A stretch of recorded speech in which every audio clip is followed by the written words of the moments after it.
Heroine Sreeleela career ప్రస్తుతం ఆసక్తికర మలుపులు తిరుగుతోంది. వరుస అవకాశాలతో బిజీగా ఉన్నప్పటికీ కొన్ని ప్రతిష్టాత్మక ప్రాజెక్టుల నుంచి ఆమె తప్పుకుంటున్నారనే వార్తలు తరచుగా వినిపిస్తున్నాయి. తాజాగా కోలీవుడ్ స్టార్ హీరో అజిత్ కుమార్ నటించనున్న కొత్త చిత్రం నుంచి కూడా శ్రీలీల తప్పుకున్నారనే ప్రచారం సోషల్ మీడియాలో వైరల్ అవుతోంది.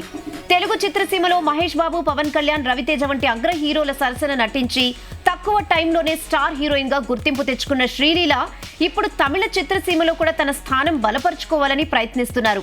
ఇటీవల తమిళంలో విడుదలైన పరాశక్తి చిత్రంతో ఆమె కోలీవుడ్ లో అడుగుపెట్టారు. సినిమా ఆశించిన ఫలితాన్ని అందుకోలేకపోయినా వరుస అవకాశాలు మాత్రం ఆమె తలుపు తడుతున్నాయి.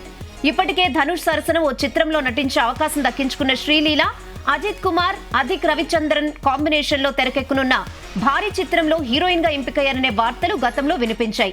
అయితే ఇప్పుడు అదే ప్రాజెక్టు నుంచి ఆమె తప్పుకున్నారంటూ కోలీవుడ్ మీడియాలో కథనాలు వస్తున్నాయి. అయితే ఈ ప్రచారంపై ఇప్పటి వరకు చిత్ర బృందం నుంచి ఎలాంటి అధికారిక ప్రకటన వెలువడలేదు.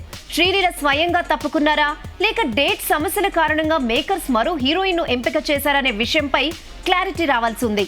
ఇదే తరహా పరిస్థితి ఇటీవల అఖిల్ నటించిన లెనిన్ సినిమాకు ఎదురైంది. ఆ చిత్రంలో ముందుగా శ్రీలీలను ఎంపిక చేసినప్పటికీ స్కెడ్యూల్ సమస్యల కారణంగా ఆమె స్థానంలో భాగ్యశ్రీ బోర్సేను తీసుకున్నట్లు నిర్మాత నాగవంశీ తెలిపారు. దీంతో తాజాగా అజిత్ సినిమా వార్తల వెనుక కూడా డేట్ సమస్యే కారణమా అనే చర్చ నడుస్తోంది. ప్రస్తుతం శ్రీలీల చేతిలో పలు తెలుగు, తమిళ ప్రాజెక్టులున్న నేపథ్యంలో ఈ వార్తల్లో ఎంతవరకు నిజముందో అధికారిక ప్రకటన వచ్చే వరకు వేచి చూడాల్సిందే. అయితే కోలీవుడ్ లో ఆమె కెరీర్ కు ఇది నిజంగా ఎదురుదెబ్బ అవుతుందా లేదా అనేది మాత్రం రానున్న రోజుల్లో తేలనుంది.